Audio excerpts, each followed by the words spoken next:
Bonjour, bienvenue chez Contrôle Laurentide. Mon nom est Jocelyn Cadieux, formateur en mécanique de précision.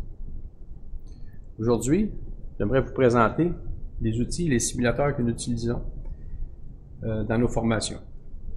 Les formations, 50% théorie, 50% pratique. Pourquoi la pratique? Avec des mécaniciens, on a tendance à dire que si on ne passe pas par leurs mains, on ne se rendra pas à leur cerveau. Ce sont les gens qui vont faire le travail, donc nous devons les faire pratiquer. Ici, mon simulateur que j'ai à ma droite est dans un mode de non-précision. Je vais justement le démarrer pour vous. Vous allez pouvoir entendre.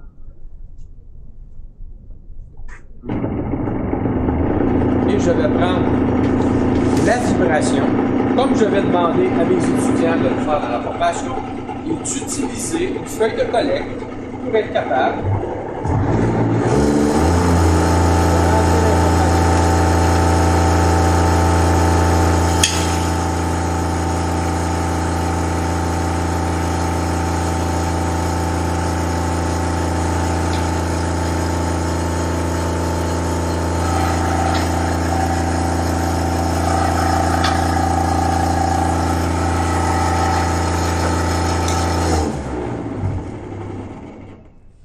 assez bruyant, beaucoup de friction, bien sûr, désaligné, pieds boiteux. J'aimerais vous montrer les raisons pourquoi ça vibre tant que ça. Du désalignement, des pieds boiteux, du déséquilibre vont faire en sorte qu'on aura beaucoup de friction. Alors, la vibration que je viens de collecter est d'environ 0,5 pouces seconde, ce qui est 5 ou 6 fois plus que la norme, qui est 0,07 pouces seconde. Nous tournions environ à 1680 tours minute. Pourtant, j'ai un moteur ici qui est fait pour 1750 tours minute. On avait beaucoup de vibrations. Les températures sont élevées. Donc, c'est ce qu'on demande aux gens de la formation, de remplir la feuille de collecte pour la non-précision.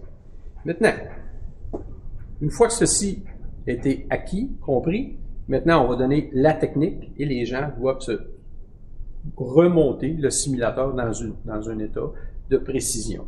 Je vais vous faire rouler le simulateur qui est dans un état de précision. Déjà là, juste au son, on peut voir une grande différence.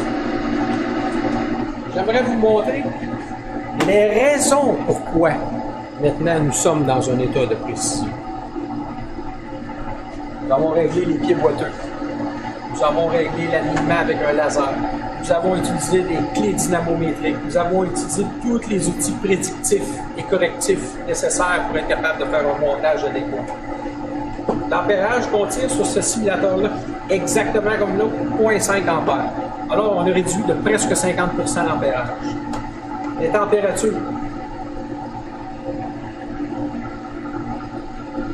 Ce qui était environ 25, 26, 27 degrés, se situe environ à 20 degrés. Moins de friction, moins de température, plus de durée de vie. Si je prends la vibration maintenant sur chaque roulement, souvenez-vous, la norme est 0,07 pouces seconde, et ici j'ai 0,05 pouces seconde, 0,04. Je devrais avoir la même chose sur mon roulement numéro 2. En deçà de la norme, 0,05, 0,04 pouces seconde. Roulement numéro 3, même chose, 0,03, 0,04 pouces seconde. Et voilà, mon roulement numéro 4 maintenant devrait se situer à la même zone, 0,04, 0,05 pouces seconde.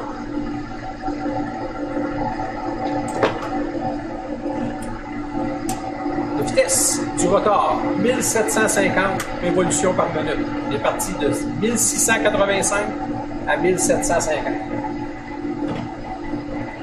Voici ce qu'on enseigne dans nos formations.